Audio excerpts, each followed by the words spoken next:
Today we'll talk about assessment of student performance. It's a teaching tool. It lets the kid find out if they can do what you're asking them to do. And then there's summative assessment. That's the one that counts. There's no changing that one. It's not used for practice. It's like an SLL test or a standardized test, an SAT test. So those two kinds, formative and summative, will form your assessment bag. You're trying to make valid assessments of whether the students can do what you're asking them to do. Valid just means true and accurate.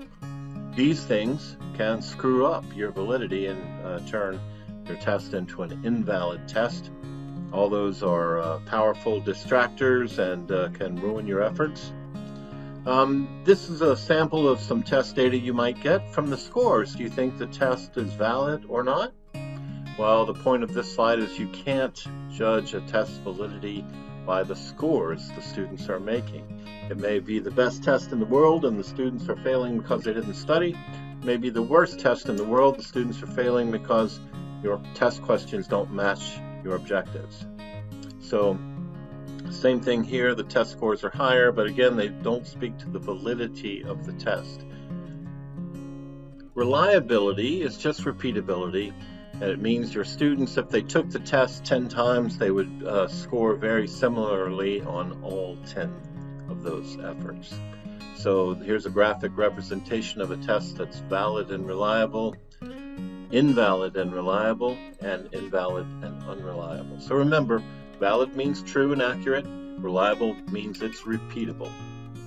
So from these test questions, can you tell if your test is reliable? Well, certainly. The retest scores are very similar to the test scores, so that means you do have a reliable test. And the threats to reliability, did you use the same evaluation criteria on the second test as you did on the first? That's why a lot of times to determine reliability, they'll use the same test questions. And are the testing conditions for the students the same? Variance is simply how much the student scores vary.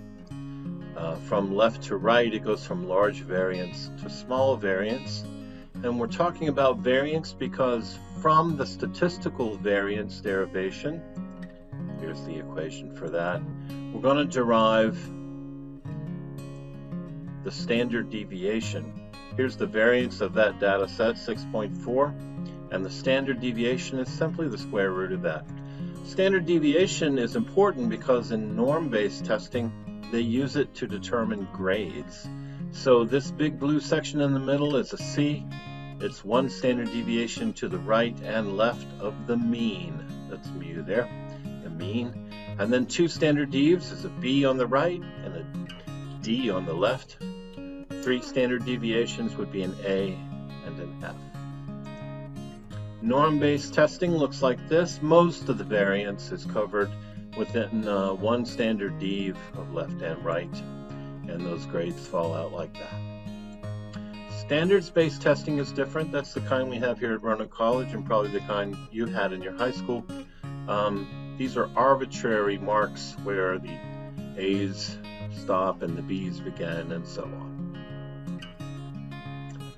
When you assess student performance, you can use any of these kinds or indeed any other kind of evaluation. Again, as long as it tells you if the student has competency of your objective and it's true and it's repeatable, it's a great assessment. You guys have probably taken a lot of these in the past.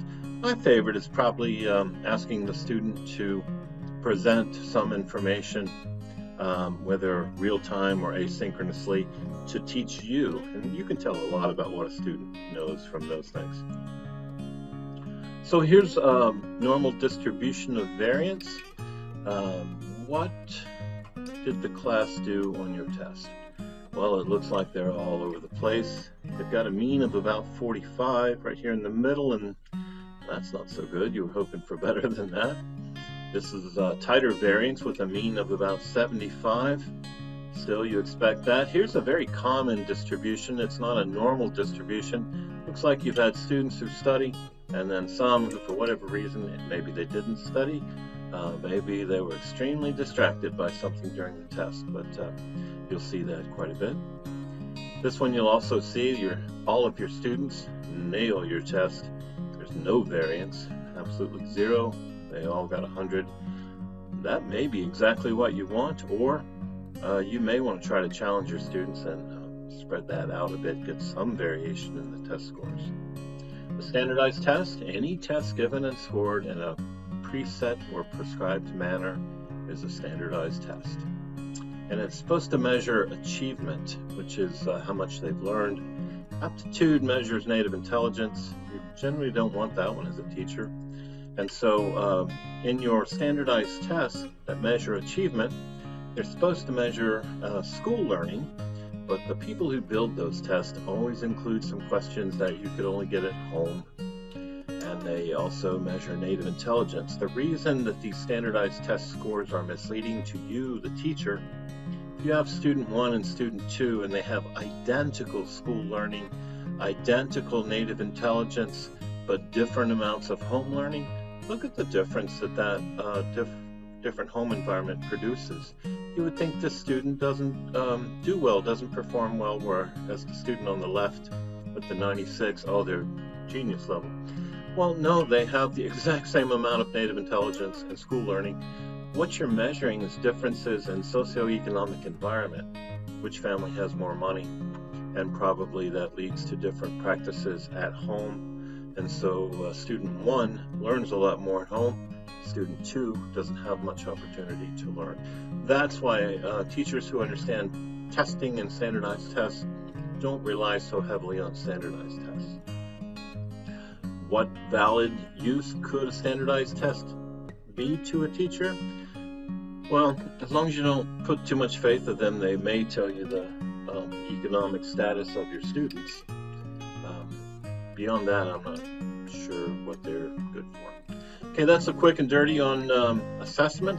As you design, be careful that you match your objectives with your test questions. They should be almost identical in what they measure. See ya.